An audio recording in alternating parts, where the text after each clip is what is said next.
చర్చించితివి మేము ప్రార్థించుకుంటూ అని ఒక నీల్ కుమారు మాట్లాడాడు. ఈ నీల్ కుమారు రకరకాల కుమారులందరూ ప్రార్థించుకుంటూ చర్చలు చదువుకుంటూ కాన్వెంట్ ఇచ్చితివి అని మాట్లాడాలి కదా. మరి ఇప్పుడు సడన్గా సరే వాళ్ళు సడన్గా మరణించిన తదనంతరం కూడా బుద్ధిస్టులుగా మారిపోతున్నారు. 2 నెలల క్రితమే మా అమ్మ క్రిస్టియన్ అయితే మా నాన్న హిందూ అన్నాడు.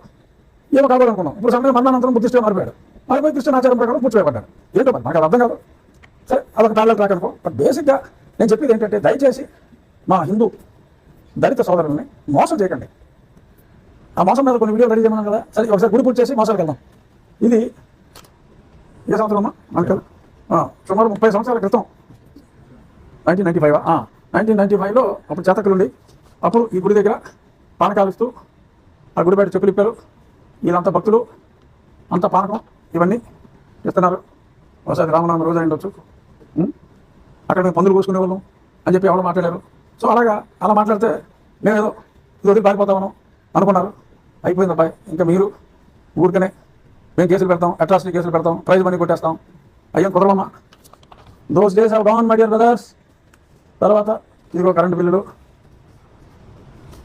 ఎలక్ట్రిసిటీ బోర్డుగా ఉన్నప్పుడు 1993లో కరెంటు బిల్లు రామాలయం అని స్పష్టంగా కలదు.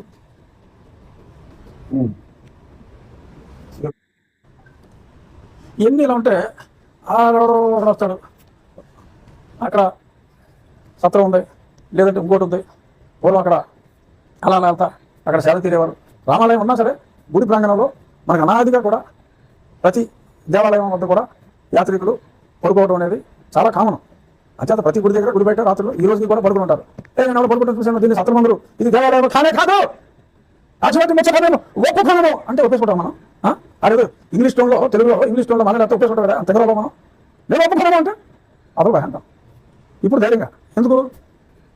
క్రిస్టియన్లకు అధికారం లేదు, ఎస్సీ ఎస్టీ అట్రాసిటీ కేసు పెట్టే అధికారం లేదు కనుక ఇది అందరికీ తెలిసింది కనుక వాచాలత తగ్గించుకుంటే మంచిది.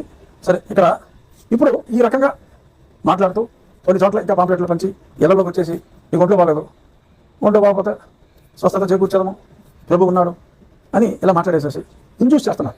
ఇలాగ ఇండ్యూస్మెంట్ అనేది 13 రాష్ట్రాల్లో యాంటీ కన్వర్షన్ బిల్ తీసుకొచ్చారు.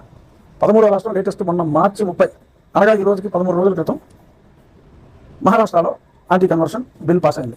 ఈ యాంటీ కన్వర్షన్ బిల్ వల్ల ఏంటంటే మామూలుగా ఎవరన్నా ఒత్తిడి చేసి మత మార్పిడి చేస్తే అప్ టు 5 years శిక్ష, 1 to 5. అదే షెడ్యూల్ కాస్ట్ షెడ్యూల్ ట్రైబ్ వారిని మోసం చేసి మేము ఇచ్చేస్తాం మీకు ఈ స్వస్థత చేకూరుస్తాం అని మోసాలు చేసి ఇళ్లలో దూరి ఎన్ని చేస్తే 10 సంవత్సరాల వరకు శిక్ష. ఉత్తరప్రదేశ్లో అమెండ్ చేసి దాన్ని 14 సంవత్సరాలకు కూడా మళ్ళీ పెంచడం జరిగింది. రిజర్వేషన్ వద్దని చెప్పి రాజీనామా చేసి బయటకు వచ్చేసాడు.